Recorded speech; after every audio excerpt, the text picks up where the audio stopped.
कहानी परछाइयों का गांव। अगर आप मेरे चैनल पर नए हैं तो चैनल को सब्सक्राइब करें और वीडियो को लाइक करके हमारे कमेंट में ज़रूर बताएं कि हमारी कहानी आपको कैसी लगी, और यह भी बताना कि आप किस शौक में हमारी वीडियो देख रहे हैं। तो चलिए दोस्तों, बिना समय बर्बाद किए कहानी शुरू करते हैं। उत्तराखंड के पहाड़ों के बीच बसा हुआ एक गाँव था जिसका नाम चांदपुर था। इस गाँव की खासियत यह थी कि यहाँ की हवा में एक अजीब सी खामोशी थी। दिन के समय में सब कुछ सामान्य रहता था, पर जैसे ही सूरज डूबने रहता, गांव के लोग अपने अपने घरों में दुबक जाते। किसी को भी सूरज ढलने के बाद बाहर निकलने की हिम्मत नहीं होती थी। राकेश एक शहर का लड़का जो हमेशा से ही व्याख्याओं की खोज में लगा रहता था, वो कानपुर के बारे में सुना। उसने वहां जाने का निर्णय किया क्योंकि उसको इन गांव के बारे में और जानने की उत्सुकता थी। वह अपने दोस्तों विशाल, अंजलि और सौरभ के साथ एक छोटे से ट्रिप पर निकल पड़ा। चारों ने ठान लिया था कि वो कानपुर की उस रहस्यमयी रात का सामना करेंगे जिसके बारे में लोगों ने कई कहानियां सुनी थी। जैसे ही वो गांव में पहुंचे, उन्हें वहां के लोगों के चेहरों पर डर और चिंता की लकीरें दिखाई दी।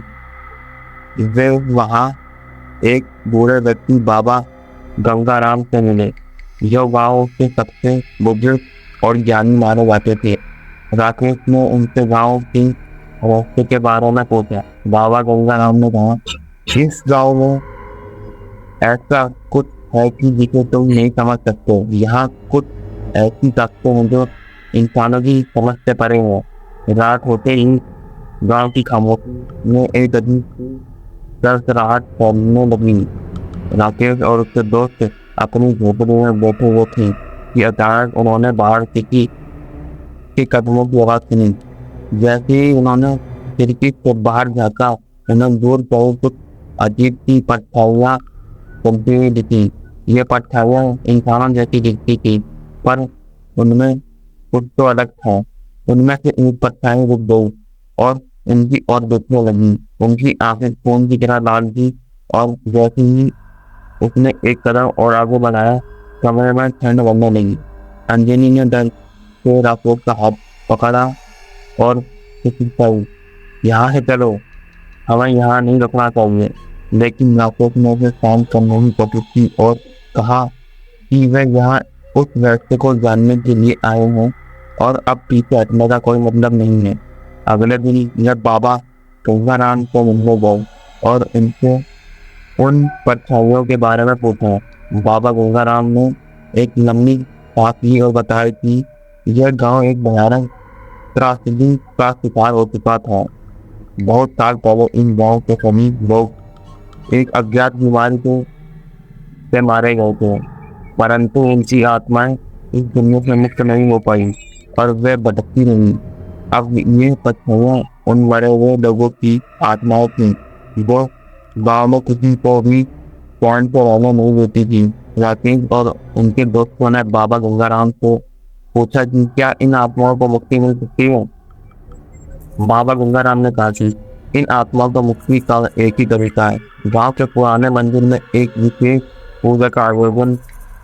लेकिन यह आसान नहीं था क्योंकि मंदिर गांव के सबसे पुराने हिस्सों में स्थित था, जहां जाने से हर कोई डरता था।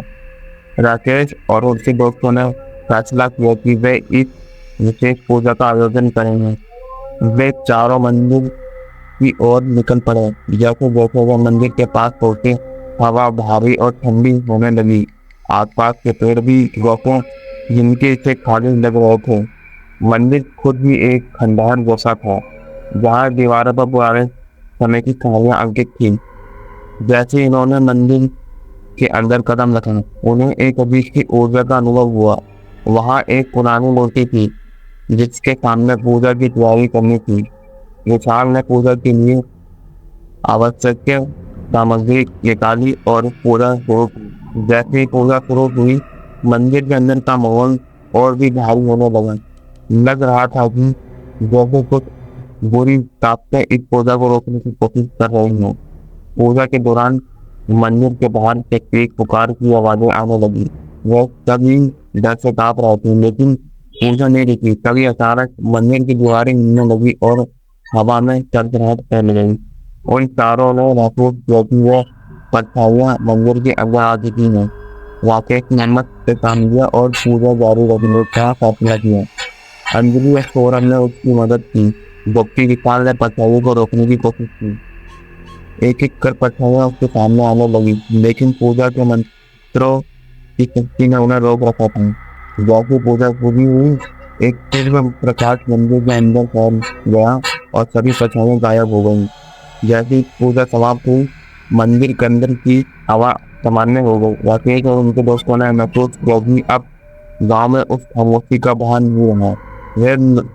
वे गांव लौटे, जहां बाबा गंगा राव ने उन्हें बताया कि उनकी पूजा ने गांव को उन भटकती आत्माओं से मुक्त कर दिया। अब गांव में रात का अंधेरा ही डरावना नहीं था।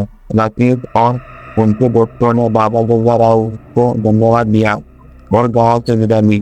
वे सब जानते थे कि उन्होंने एक ऐसी भयानक यात्रा की थी जिसे वो कभी नहीं भूल पाए।